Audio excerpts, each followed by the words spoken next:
ना। तो सदा कैसे रहेंगे? सदा खुश। समस्या समाप्त हो जाएंगी और हम सदा ही बाबा की याद में, अपने स्वरूप की याद में एवर हैप्पी रहेंगे।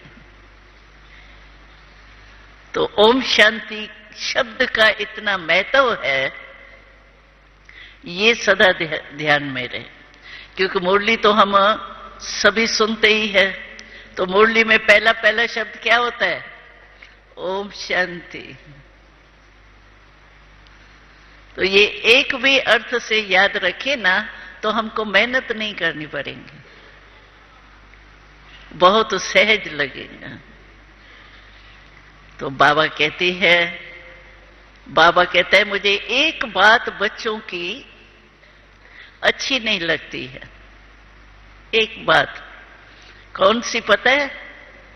बाबा कहते हैं बच्चे जो मेहनत करते हैं ना, माया आई और मेहनत करती है माया जीत बनने की, फिर मेहनत में थोड़ा सा अगर कमी पेशी हो जाती है तो बहुत मेहनत करते हैं। तो बाबा कहते हैं मुझे बच्चों की मेहनत नहीं देखी जाती है, क्योंकि बाबा का हम बच्चों से बहुत प्यार है ना, तो जिसके साथ प्यार होता है उसकी मेहनत अच्छी नहीं लगती।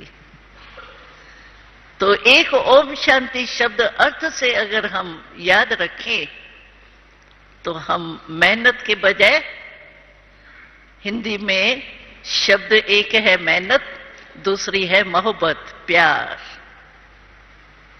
तो बाबा कहते हैं मेहनत बच्चों की नहीं अच्छी लगती, लेकिन मोहब्बत, प्यार, ये बच्चों का अच्छा लगता। क्योंकि 63 जन्म तो हमने बाबा को पाने के लिए बहुत मेहनत की।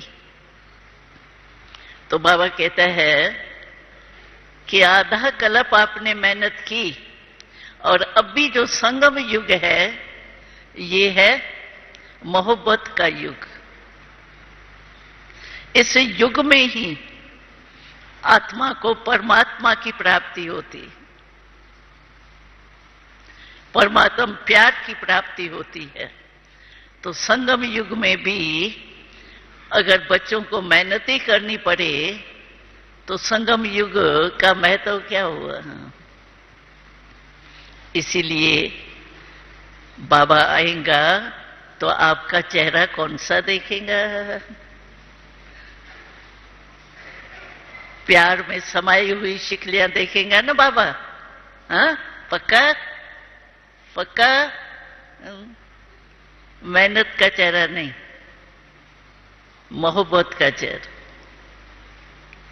और हम लोग सोचे भी तो बाबा ने मेहनत दी भी क्या है?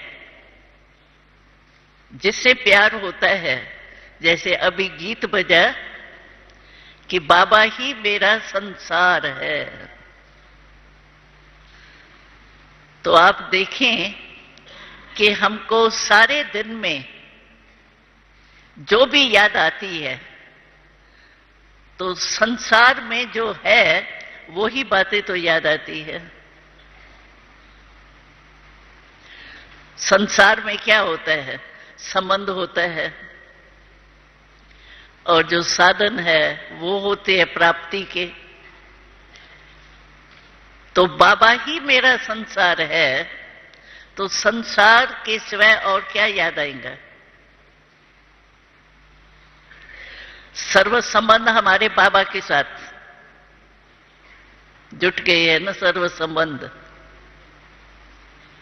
और सर्व प्राप्ति भी, जो अविनाशी प्राप्तियां है, वो भी हमें बाबा द्वारा हो रही है। और साधनों द्वारा जो भी प्राप्ति होती है वो अनुभव कर चुके हैं अल्पकाल की, और बाबा द्वारा जो प्राप्तियां होती है वो अविनाशी। तो बाबा कहते हैं जब बाबा ही हमारा संसार है, कहते हैं, गीत हम नहीं गाते हैं, हमारे तरफ से बाबा ने गीत किसे कहलाया। हम लोग अगर गीत गाने में लग जाए तो फिर इसी काम में लग जाएंगे ना। इसीलिए हमारा अनुभव गीत द्वारा दूसरे गाते हैं। जब संसारी बाबा है तो और रहा क्या? तो सुते ही बाबा की याद आती। और आज तो बाबा ने मुरली में हमें क्या याद दिलाया कि बच्चे, मैं हजूर हाजिर हूं। याद रहा? आधा दिन शाम हो गई है, तो आज सारे दिन में ये याद रहा कि हजूर हाजिर है हमारे सामने। दूसरे शब्दों में हम उसको कहते हैं कि बाबा हमारे कंबाइंड है। अपने शब्दों में ये तो एक उर्दू के शब्द है, लेकिन हमारे शब्दों में मुरली के हिसाब से हम क्या मानते हैं कि बाबा हमारे कंबाइंड है। कंबाइंड चीज कभी भूलती नहीं है। कोई साथ में होता है तो साथ में रहने वाला कभी अलग भी हो सकता है, लेकिन कंबाइन तो अलग नहीं होता।